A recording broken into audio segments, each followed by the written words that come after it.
Penelope Winters clutched her prayer book tightly against her chest, willing herself not to cry as the minutes ticked by on the church clock minutes that stretched into an hour with no sign of her intended husband. The whispers around her grew louder with each passing moment, scraping against her nerves like sandpaper. Summer heat pressed down through the chapel windows, making her elaborate wedding dress feel like a prison of silk and lace. "He ain't coming, poor thing," an elderly woman murmured to her companion, not bothering to lower her voice. Riverton, Wyoming Territory, 1878, was not a place that easily forgot scandals, and being abandoned at the altar would mark Penelope as damaged goods forever. After traveling over 2,000 miles from Boston based on a handful of letters and promises, she stood alone, facing the crushing reality that Mr. Edward Blackwood had apparently changed his mind.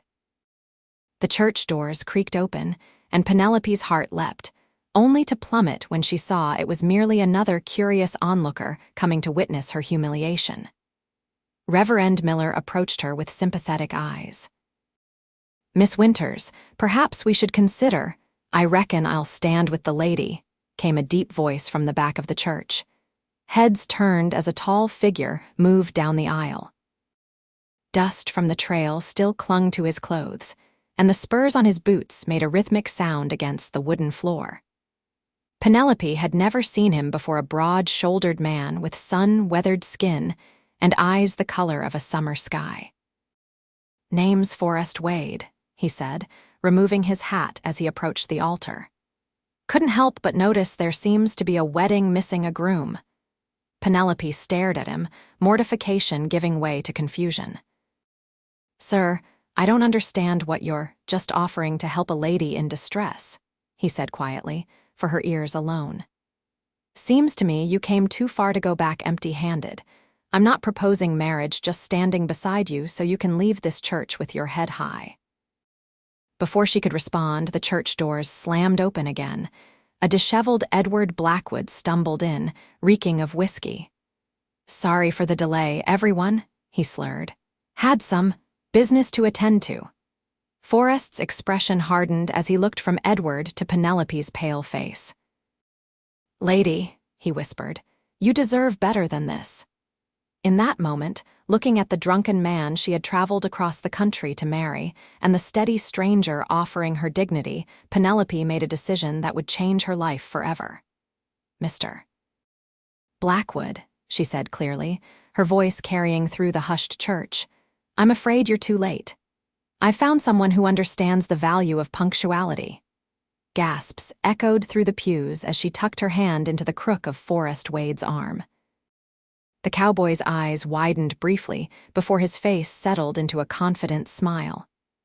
"Madam," he said with a slight nod, "I believe we have some matters to discuss." And so they walked out together, leaving behind a stunned congregation and a befuddled, intoxicated, almost groom.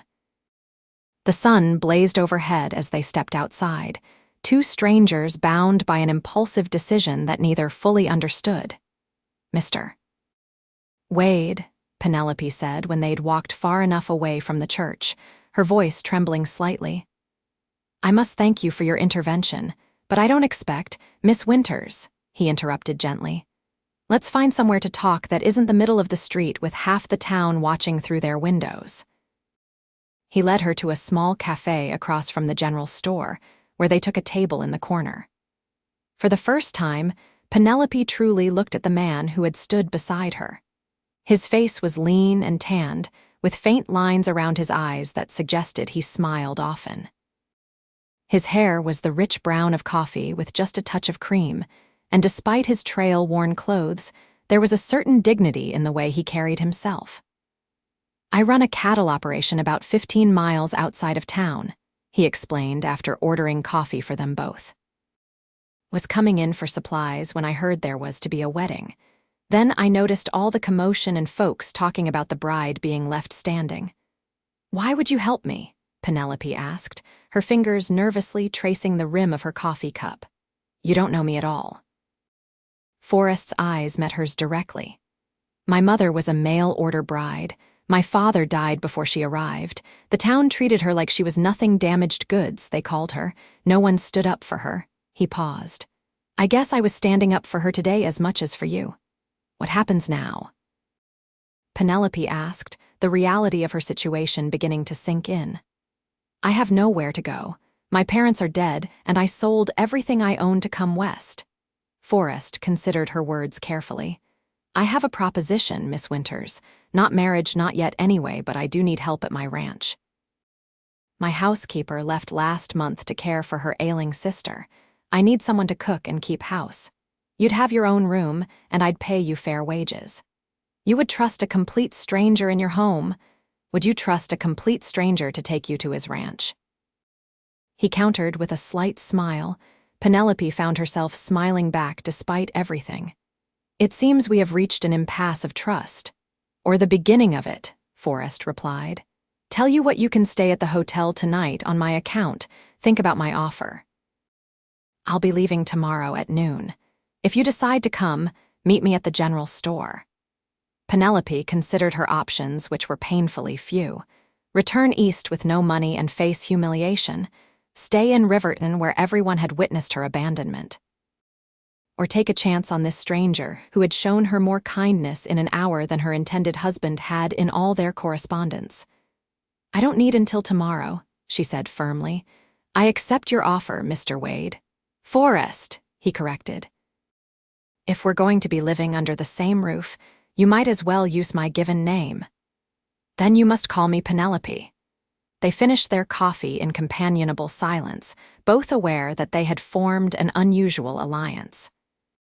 Later that afternoon, after Penelope had collected her trunks from what would have been her marital home, they set off in Forrest's wagon toward his ranch.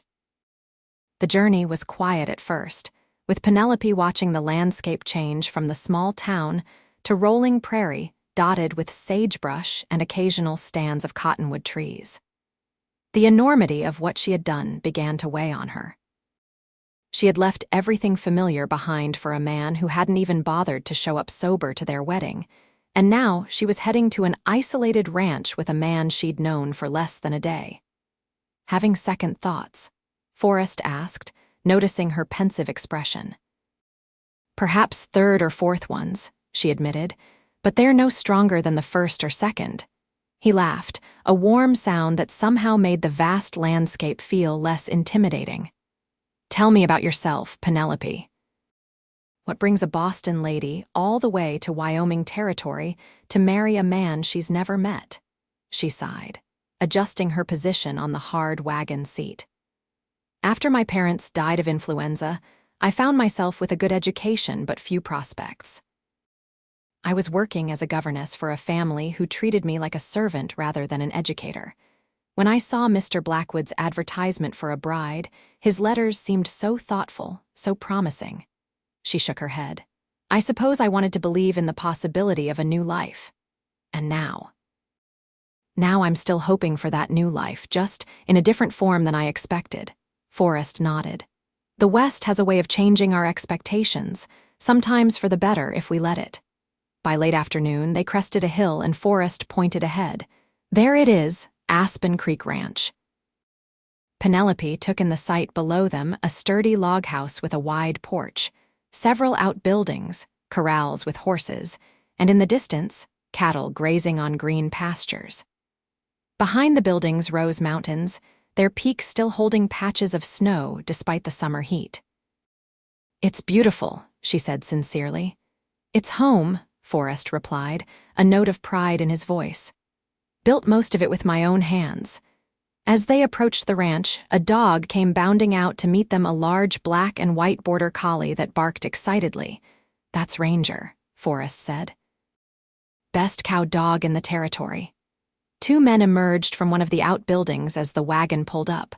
One was older, with graying hair and a weathered face. The other was younger, perhaps in his early 20s.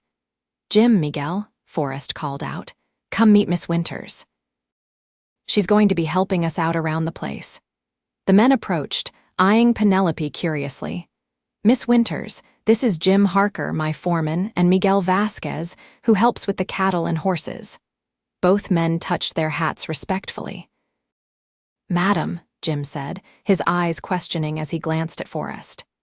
"Miss Winters had a change of plans in town," Forrest explained, offering no further details.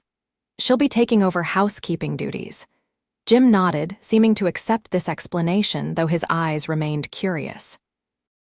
"We sure could use some decent cooking around here. Miguel's been trying, but his biscuits could double as horseshoes." Miguel grinned good-naturedly. "It is true, I am better with horses than with flour." Penelope found herself smiling at their banter. "I'll do my best to improve the situation, gentlemen." Forrest helped her down from the wagon and carried her trunks into the house. Inside, Penelope was surprised by the spaciousness of the main room, with its large stone fireplace and solid wooden furniture. It was clean but sparse, clearly a home without a woman's touch. "Your room is this way," Forrest said, leading her down a short hallway.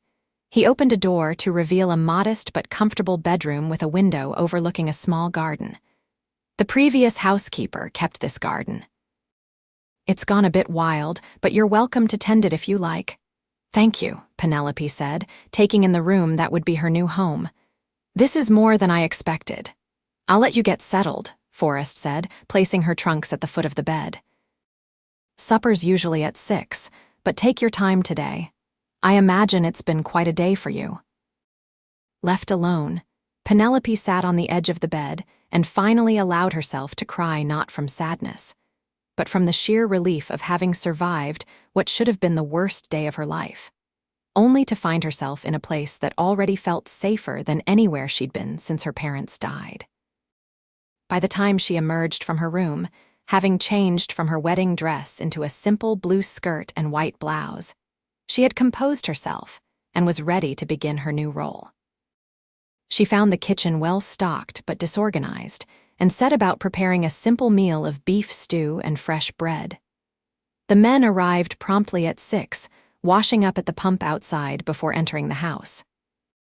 Their appreciative expressions when they saw the table properly set with a hot meal ready told Penelope she had made the right decision.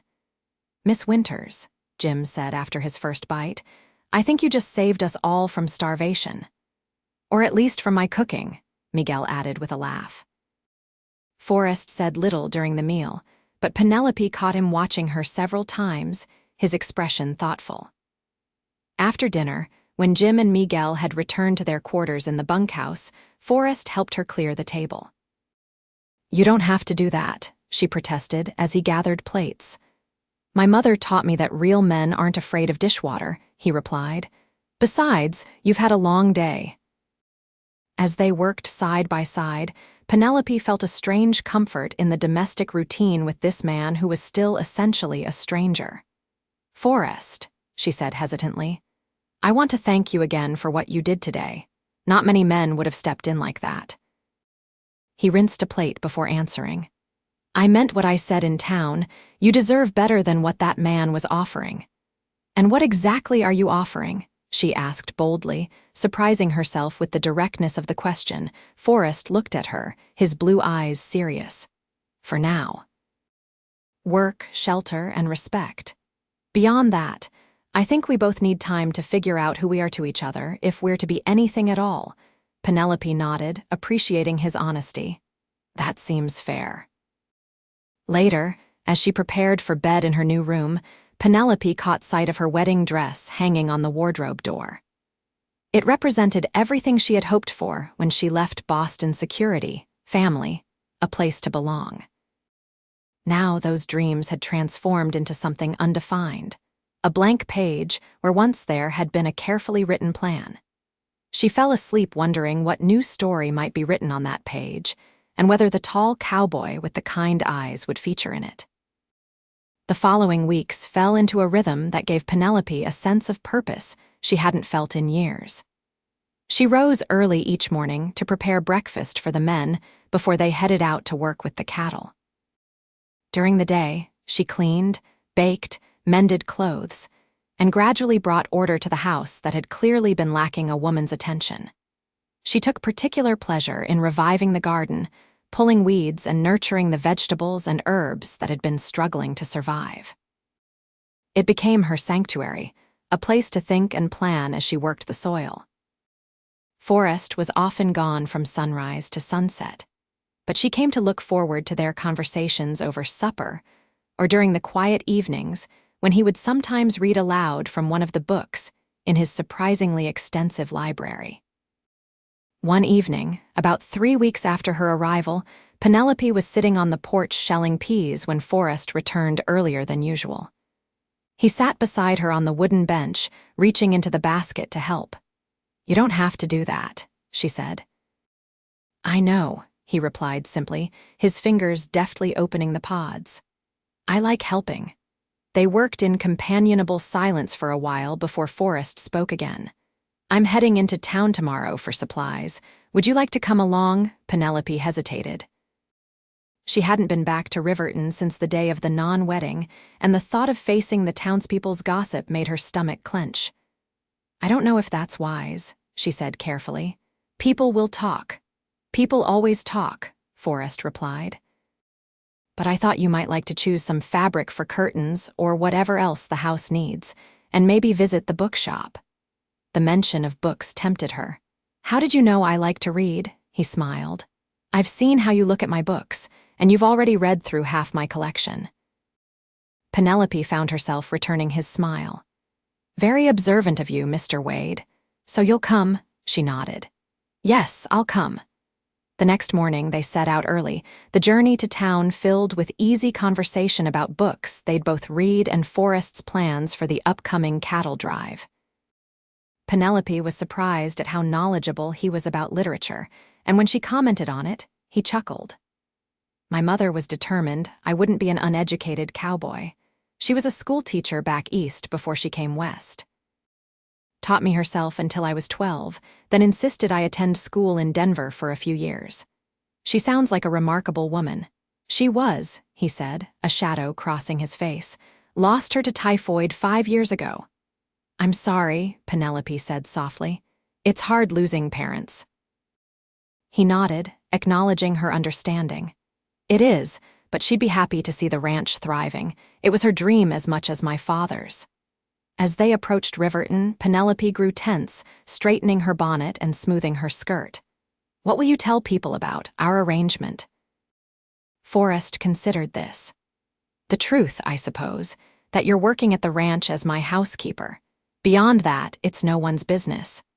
When they arrived in town, people did indeed stare, and whispers followed them as they moved from the general store to the mercantile. Penelope held her head high, though she felt her cheeks burning when they encountered Mrs. Peterson, one of the church ladies who had witnessed her humiliation. "Miss Winters," the older woman said with exaggerated surprise. "How? Interesting to see you still in our little town, and with Mr. Wade, no less." "Mrs. Peterson," Penelope acknowledged with a nod. "Yes, I've taken a position as housekeeper at Aspen Creek Ranch." The woman's eyebrows rose. "Housekeeper, is that what they're calling it these days?" Before Penelope could respond, Forrest stepped forward, his expression pleasant but his eyes hard. "Mrs. Peterson, Miss Winters has brought order and respectability to my home with her excellent management. I'd appreciate if you'd speak of her with the respect she deserves." The older woman flushed, murmured something indistinct, and hurried away. "Thank you," Penelope said quietly as they continued walking. "Nothing to thank me for, just speaking the truth." Their next stop was the bookshop, where Forrest insisted she choose several volumes for herself. As they were making their selections, the door opened and Edward Blackwood stumbled in, looking even more disheveled than he had at the church. He stopped short when he saw Penelope, his bloodshot eyes narrowing. "Well, if it isn't my runaway bride," he slurred.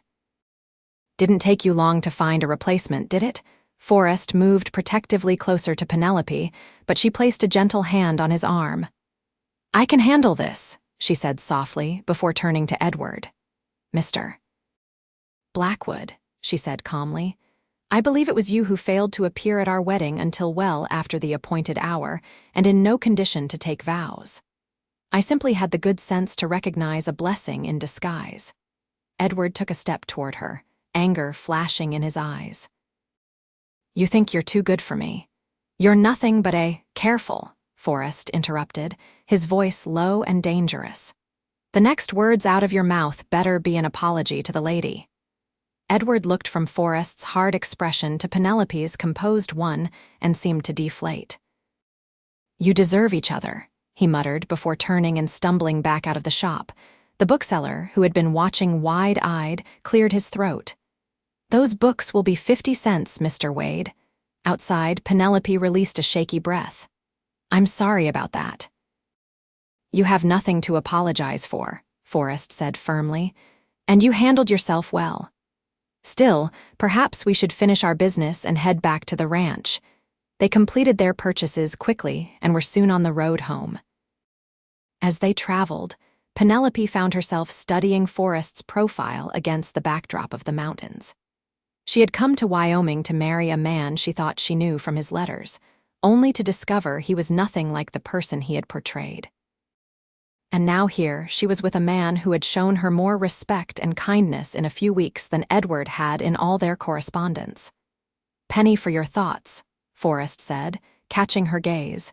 She smiled at the nickname he had started using recently. I was just thinking how strange life can be. If someone had told me a month ago that I'd be sitting here with you instead of married to Edward Blackwood, I wouldn't have believed them. Regrets? He asked, his tone casual but his eyes watchful. No, she said without hesitation. No regrets. The look he gave her then made her heart beat faster, but he simply nodded and turned his attention back to the road. That evening, after dinner, Forrest found Penelope on the porch, gazing at the stars. He sat beside her, offering a cup of coffee. Penny, he said after a moment, there's something I need to tell you. Something in his tone made her turn to look at him. What is it? I'm leaving next week for the cattle drive. I'll be gone for about 6 weeks. Oh, she hadn't considered that he would be gone for so long. I see. Jim will stay behind to manage things here, and Miguel too. You'll be safe, but— He hesitated. I wanted to make sure you're comfortable with that arrangement. If not, I can make other provisions. Such as, you could stay in town if you prefer. Or if you'd rather not be here at all, I understand. I could help you find a position elsewhere, maybe in Cheyenne or Denver. Penelope was surprised by the pang she felt at the thought of leaving Aspen Creek. Do you want me to go? No, he said quickly, then more deliberately. No, I don't want you to go, but I want you to have choices, Penny. Real ones, not just taking the least bad option available. She considered his words carefully. I'd like to stay here if that's all right. This feels like— Well, it feels like home now, and I'd like to be here when you return. The relief on his face was evident. I'm glad to hear that. They sat in silence for a while, watching the stars, before Forrest spoke again. There's one more thing. He reached into his pocket and pulled out a small box. I got this in town today. Penelope took the box with trembling fingers and opened it to find a delicate silver chain with a small pendant, a tiny silver aspen leaf. Forrest, it's beautiful, she whispered. I thought. Well, I wanted you to have something that represents this place. And maybe a reminder that you belong here now, if you want to. Their eyes met in the moonlight, and Penelope felt something shift between them, a boundary crossed, a possibility acknowledged. Would you help me put it on? She asked softly. He moved behind her, his fingers brushing the nape of her neck as he fastened the clasp. The brief contact sent a shiver down her spine. Thank you, she said when he moved back to sit beside her. Not just for the necklace, but for everything. His hand found hers in the darkness, his calloused fingers entwining with her smoother ones. You don't need to thank me, Penny. Having you here has made this place feel more like home than it has in years. They sat together until the night grew cool, neither willing to break the tenuous new connection between them. When they finally went inside, Forrest paused at her bedroom door. Good night, Penny, he said, his voice husky. Good night, Forrest, she replied, reaching up impulsively to place a soft kiss on his cheek before slipping into her room. Alone, she touched the silver leaf at her throat and wondered if she was falling in love with this quiet, thoughtful cowboy who had come to her rescue on what should have been the worst day of her life. The week before Forrest's departure passed too quickly. He was busy from dawn until dusk preparing for the cattle drive, and Penelope found herself treasuring their brief conversations over meals or the few moments they might share on the porch in the evening. She baked extra bread and cookies for him to take on the journey, and carefully mended his shirts and pants to ensure they would withstand the rigors of the trail. The night before he was to leave, after Jim and Miguel had retired to the bunkhouse, Forrest lingered at the table while Penelope cleared away the supper dishes. "I have something for you," he said, pushing a small package across the table. She untied the string to find a journal with a leather cover, along with a fountain pen. "Forrest, this is lovely. I thought you might like to write while I'm gone, maybe your thoughts, or letters you could give me when I return." The thoughtfulness of the gift touched her. "I'll write in it every day," she promised. He stood then, coming around the table to stand beside her. "I'm not good with words, Penny, not like you are, but I want you to know that I'll be thinking of you every day I'm gone." She looked up at him, at the earnest expression in his blue eyes, and felt her heart swell. "And I'll be waiting for you to come home." Home. The word hung between them, full of meaning. Forrest reached out, gently tucking a strand of hair behind her ear, his fingers lingering against her cheek. "May I write to you while I'm gone? I'd like that very much." He leaned down slowly, giving her time to pull away if she wished, and pressed his lips to hers in a gentle kiss. It was brief but full of promise, and when he stepped back, they were both a little breathless. "Good night, Penny," he said softly. "I'll see you at dawn before I go." True to his word, he sought her out in the kitchen before sunrise, where she was preparing food for his journey. They spoke little, both aware of the men waiting outside, but when it came time for him to leave, he pulled her into a fierce embrace. "Take care of yourself," she whispered against his chest. "And you," he replied, pressing a kiss to the top of her head before releasing her and walking out to where the men and cattle waited.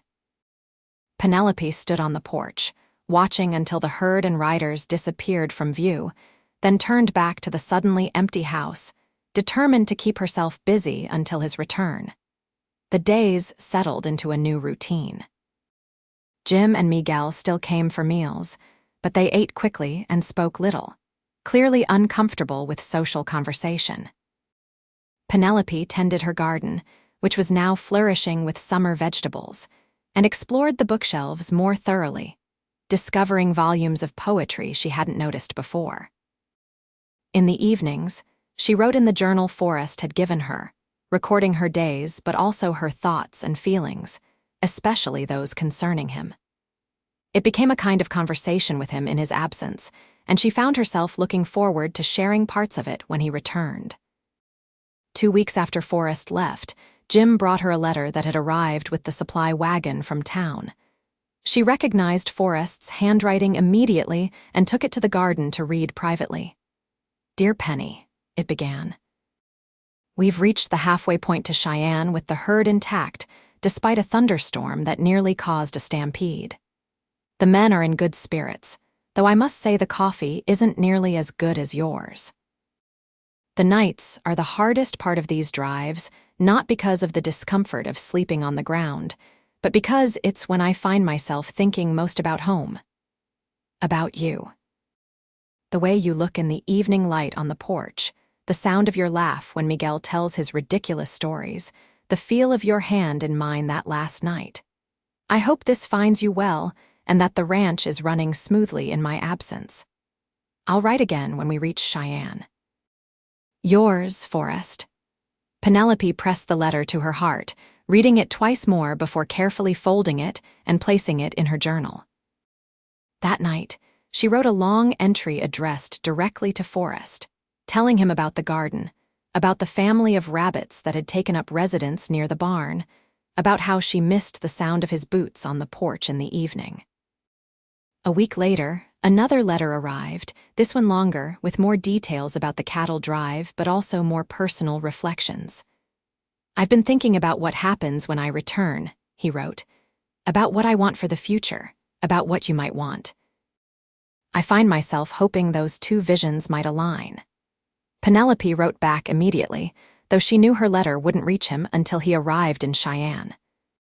She poured out her feelings more openly than she had in her journal, telling him how her view of him had changed from gratitude to admiration to something deeper. The days turned into weeks, and Penelope found herself counting down to Forrest's expected return.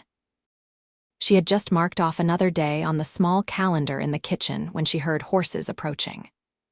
Running to the window, her heart leapt at the sight of riders, but it wasn't Forrest and his men returning. Instead, 3 rough-looking men she didn't recognize dismounted in the yard. Something about their manner set off warning bells in her mind, and she was suddenly grateful that Jim and Miguel were working nearby in the barn. A knock came at the door, and Penelope steeled herself before opening it, keeping the screen door latched. "Can I help you, gentlemen?" she asked, trying to keep her voice steady. The man in front, tall with a scar running along his jaw, smiled in a way that didn't reach his eyes. "Afternoon, madam. We're looking for Forrest Wade." "Mr. Wade isn't here at present. He's on a cattle drive to Cheyenne." The man exchanged glances with his companions. "That's so. When do you expect him back?" "Not for another week or 2, she said, deliberately vague. "His foreman is here if you have business with the ranch." "Our business is with Wade himself," the man said, his tone hardening. "Mind if we water our horses and rest a bit?" "Been riding since dawn." Before Penelope could answer, Jim appeared from the barn, rifle in hand though pointed at the ground. "Afternoon," he said casually, but Penelope could see the wariness in his stance. "Something I can help you fellas with." The leader turned, his hand drifting close to his holster. "Just passing through, looking for Wade." "Like the lady said, he's not here. You're welcome to water your horses at the trough, but then I'll have to ask you to move on. We don't accommodate strangers when the boss is away." The tension in the air was palpable as the men stared at each other. Finally, the leader shrugged. "No hospitality in this place, I see. We'll be on our way once our horses are watered."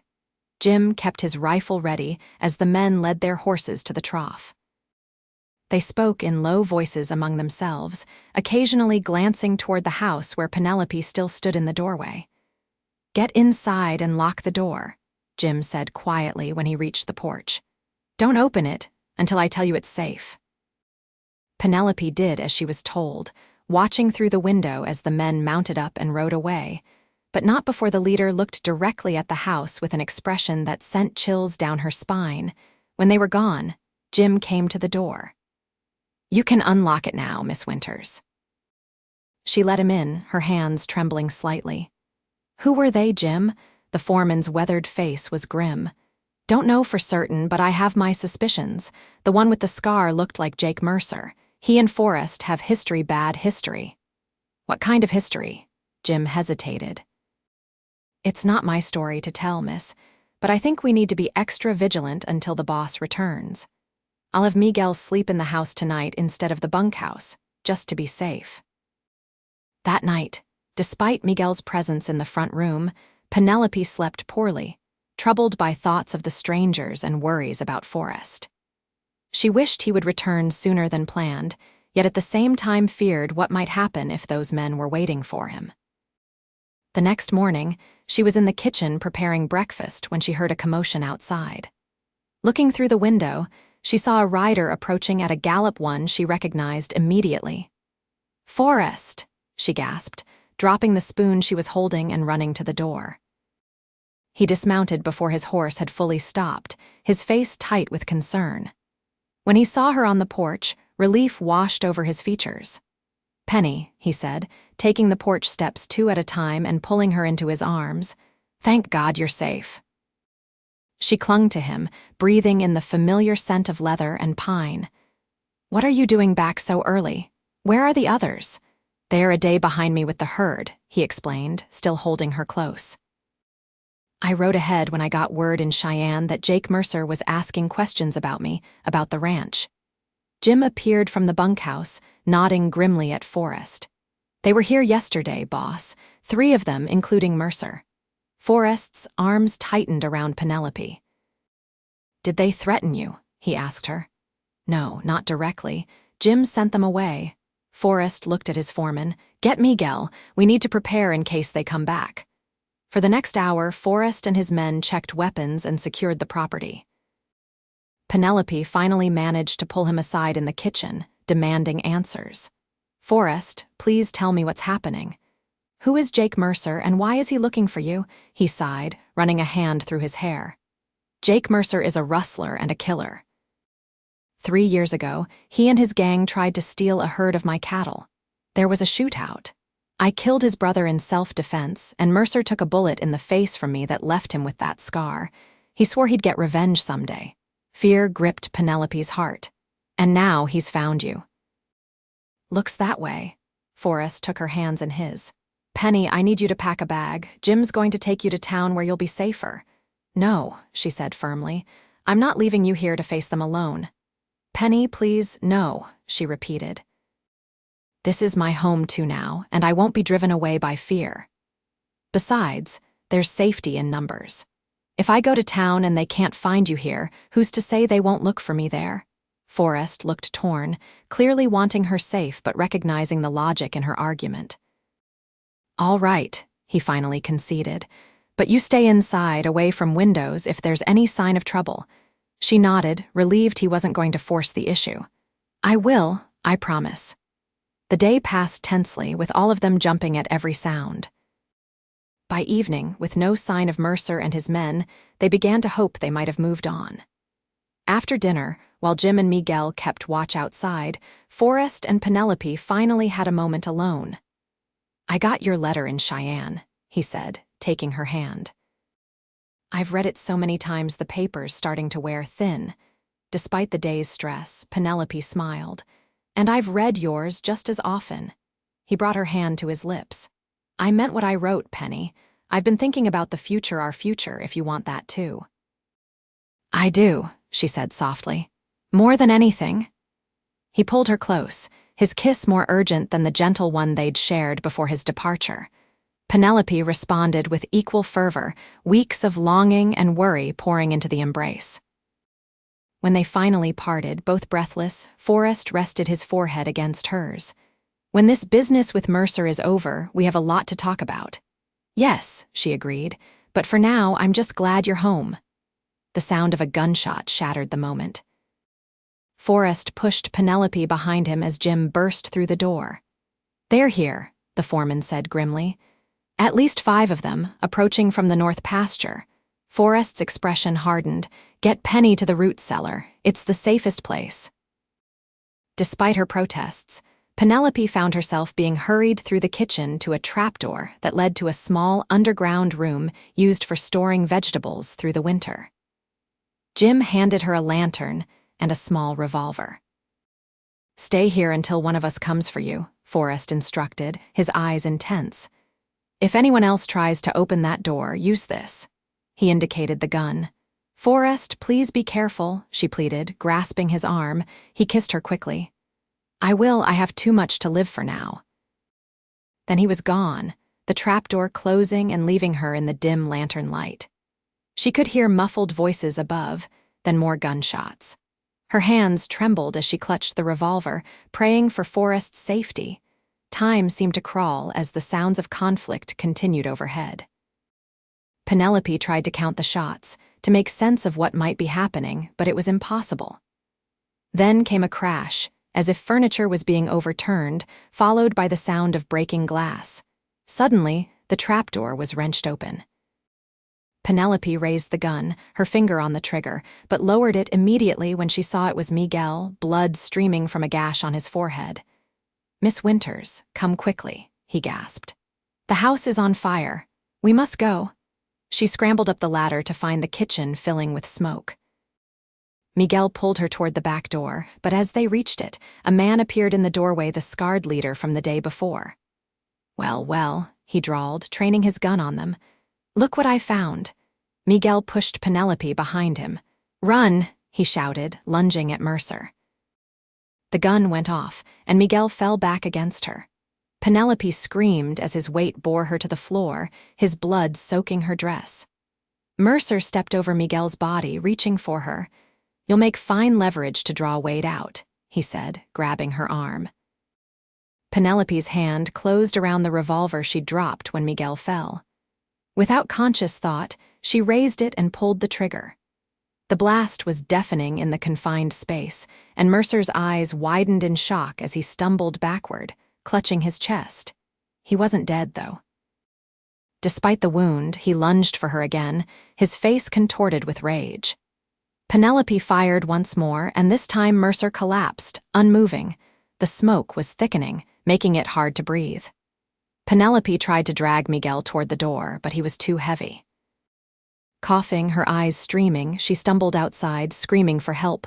Forrest appeared from around the corner of the house, his face streaked with soot and blood. "Penny," he cried, running to her.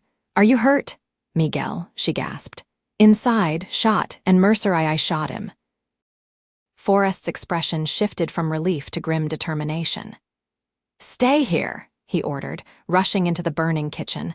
Moments later, he emerged, carrying Miguel's limp form.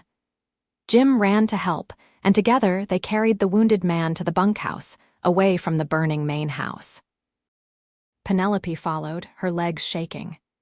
He's alive," Forrest confirmed, laying Miguel on a bed. "Jim, see what you can do for him. I need to check the rest of the house, see if we can save anything." "The others?" Penelope asked. "Two dead, one ran off, one we've got tied up in the barn," Forrest replied tersely. "Stay here with Jim and Miguel," but Penelope couldn't sit still. Once she saw that Jim was tending to Miguel, she followed Forrest back outside. The main house was fully engulfed now, flames reaching into the night sky. Forrest was attempting to save what he could from the portions not yet burning, darting in and out with armloads of items. "Forrest, stop," she cried as he prepared to go in again. "It's too dangerous." He hesitated, looking at her, then at the burning building that had been his home. For a moment, she thought he would ignore her plea, but then his shoulders slumped, and he stepped back as part of the roof collapsed inward with a shower of sparks. They stood together, watching as the house that had become her home burned to the ground. Penelope slipped her hand into his, and he gripped it tightly. "I'm sorry," she whispered. "All your parents' things are books. Things can be replaced," he said, his voice rough. "You can't." He turned to her, taking in her soot-stained face and the blood on her dress. "When I heard the shots inside, and then saw the fire, Penny, I thought I'd lost you." She reached up to touch his face, smearing a tear track through the grime. "You didn't, I'm right here." He pulled her into his arms, holding her as if he never intended to let go. Over his shoulder, Penelope watched the flames consuming what had been their home, yet somehow felt that something new was being forged in its place. Dawn broke over the smoldering remains of the house. Penelope, exhausted but unable to sleep, sat on a stump nearby, watching as Forrest conferred with the sheriff who had arrived from town after one of the ranch hands rode for help during the night. Miguel had survived his wound and was resting comfortably under Jim's care. The captured member of Mercer's gang was being taken back to town to stand trial, and the bodies of Mercer and his men had been removed. Forrest approached her after the sheriff departed, his face weary but resolved. "The sheriff says it was clearly self-defense." "You won't face any charges for shooting Mercer." Penelope nodded, still coming to terms with the fact that she had taken a life. "What happens now?" she asked, looking at the ruins of the house. Forrest sat beside her, taking her hand. "We rebuild. The bunkhouse and barn are intact. We have the cattle. We'll be all right." She asked softly. He turned to face her fully. "Penny, I had a whole speech planned for when I got back from Cheyenne, about how these weeks apart made me realize I never want to be separated from you again. About how you've brought light and warmth into my life that I didn't even know was missing." He smiled ruefully. "I was going to do it properly, with a ring and everything." "The ring was in the house," she guessed. He nodded. "My mother's, one of the things I couldn't save." Penelope squeezed his hand. "I don't need a ring, Forrest, I just need you. Are you sure, after all this?" He gestured at the destruction around them. "More sure than ever," she replied. "When I came west, I thought I was seeking security, a home, a family." What I didn't realize was that those things aren't found in a building or even a promise. They're found in the person you choose to build a life with. She met his gaze steadily. And I choose you, Forrest Wade, if you'll have me. His answer was to pull her into his arms and kiss her with a passion that left no doubt about his feelings. When they finally parted, he smiled down at her. "Is that a yes?" she laughed, the sound bright against the backdrop of destruction. "Yes, 1,000 times yes." 3 days later, they stood before Reverend Miller in the same church where they had first met. The circumstances were vastly different. Penelope wore a simple blue dress borrowed from a neighbor rather than an elaborate wedding gown, and Forrest still bore a bandage on his arm from a bullet graze. But their eyes shone with a certainty that had been absent that fateful day months ago. Jim stood as Forrest's best man, while Miguel, pale but determined to be present, sat in the front pew. The church was surprisingly full, the town's gossip having transformed from scandal to romance as word spread of how the couple had defended their home together. "Dearly beloved," Reverend Miller began, smiling at the pair before him. "We are gathered here today to join this man and this woman in holy matrimony. Their path to this altar has been unconventional, to say the least." A ripple of appreciative laughter went through the congregation. "But I believe it demonstrates the Lord's mysterious ways and his ability to bring blessing out of what seems like misfortune." When it came time for the vows, Forrest took both of Penelope's hands in his. "Penny, when I stood beside you in this church months ago, I was acting on instinct, driven by a sense of justice and maybe a bit of recklessness. I had no idea that moment would change my life forever. You've brought joy and purpose to my days, courage to my heart, and a love I never thought possible. I vow to protect you, provide for you, respect you, and love you all the days of my life." Tears shimmered in Penelope's eyes as she responded. "Forrest, I came west seeking a future I thought I could plan and control. Instead, I found you a man whose quiet strength, unwavering integrity, and gentle heart have shown me what true partnership means. I vow to stand beside you through whatever life brings, to create a home wherever we are together, and to love you with all that I am, all the days of my life." As Reverend Miller pronounced them husband and wife, Penelope felt as if her journey had come full circle. She had arrived in Riverton a mail-order bride, abandoned at the altar. She was leaving as a wife, chosen and cherished, with a future built on something far stronger than the arrangements that had brought her west. Outside the church, well-wishers surrounded them with congratulations. To Penelope's surprise, even Mrs. Peterson approached, offering a grudging but seemingly sincere good wish for their happiness. As they prepared to leave for the ranch where they were temporarily living in the bunkhouse, while plans for a new house were underway, Forrest pulled her aside. "I have something for you," he said, reaching into his pocket. He withdrew a small pouch and emptied its contents into her palm, a delicate gold ring set with a small diamond. "It's not my mother's ring, but Jim rode all the way to Cheyenne to get it. I wanted you to have a proper wedding band." Penelope's eyes filled with tears as he slipped it onto her finger. "It's beautiful," she whispered. "But how did you afford this with everything that needs rebuilding?" Forrest smiled, tucking a strand of hair behind her ear in the gesture she had come to love. "Some things are more important than buildings, Mrs. Wade, Mrs. Wade." The name sent a thrill through her. "I love you, Forrest," she said simply. "And I love you, Penny," he replied, sealing the words with a kiss. As they rode back to what remained of Aspen Creek Ranch, Penelope leaned against her husband's chest, feeling secure despite the challenges ahead.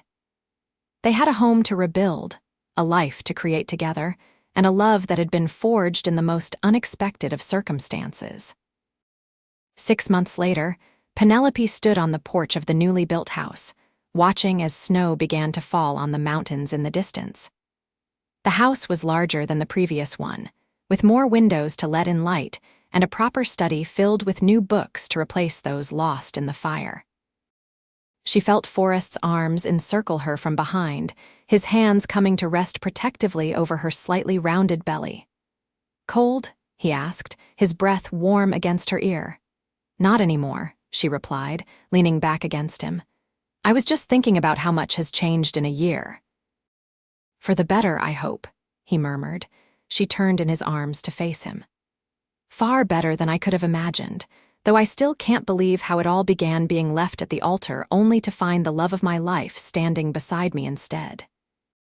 Forrest smiled, the lines around his eyes crinkling in the way she adored. "Best impulsive decision I ever made." "I think our child will enjoy hearing that story someday," Penelope said, placing her hand over his where it rested on her stomach. "I'll tell it every year on our anniversary," he promised. "How I found the most beautiful, brave, remarkable woman in the West, and how grateful I am that some fool named Edward Blackwood was too drunk to show up for his own wedding." Penelope laughed, the sound carrying across the snowy landscape of the ranch, their home, the foundation of the family they were building together. As the snow fell more heavily, they went inside to the warmth of their home, leaving behind footprints that would soon be covered by the freshly fallen snow. Much like the past that had brought them together, was now covered by the new life they were creating, day by day, with love and purpose, and a deep appreciation for the unexpected turns that had led them to each other. And in the years that followed, as their family grew and the ranch prospered, Penelope would often think back to that moment in the church when a tall cowboy had stepped forward to stand beside her. What had seemed like an ending had actually been a beginning, the first page of a love story more beautiful than any she could have written for herself.